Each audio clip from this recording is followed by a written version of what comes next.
जो सिलसिलो भी जारी है। औरतुनि पारां रैलियूं कढियूं वयूं आहिनि एकता के हवाले से। जॾहिं त नाज़रीन इन हवाले से ठठो की सूरत हाल मालूम कंदासीं। असां सां लाइन ते मौजूद है KTN न्यूज़ जो रिपोर्टर महबूब बिरोही। जी महबूब। जी ठटे में भी 6 दिसंबर से एकता ॾियारो जेका KTN जी कावत जे इन सॾ ते सिंध मुंहिंजी जिंद जे सरे हेठि मिलाइजी रहियो आहे। एकता क़ौमी ईद के तौर मिलाइण लाइ सॼी सिंध जी आहे। ठटो भी पुरज़म आहे। ठटे में भी सरगर्मियूं जारी आहिनि। अॼु ठटे जे तारीख़ी माग मकड़ी ते पब्लिक पार्क खां मकड़ी प्रेस क्लब ताईं GS मुआज़ रियाज़ टाडो ग्रुप के वाइस चेयरमैन नवाज़ शाह बाडाई की अगवानी में एक रैली कढी वही जैमें कॉम्पर्स कारकुन और मुख्तलिफ सियासी समाजी शख्सियतुन और सिविल सोसाइटी जा अगवान अयाज़ लाशारी की अगवानी में शामिल थी विया।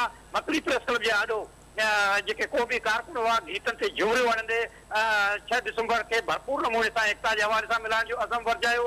नवाज़ शाह बाडाई जो चवणो तो एकता जो है असांखे सिंध के हिक करण जो ॾींहुं आहे। सॼी सिंध इन ॾींहं ते भरपूर नमूने से शानदार।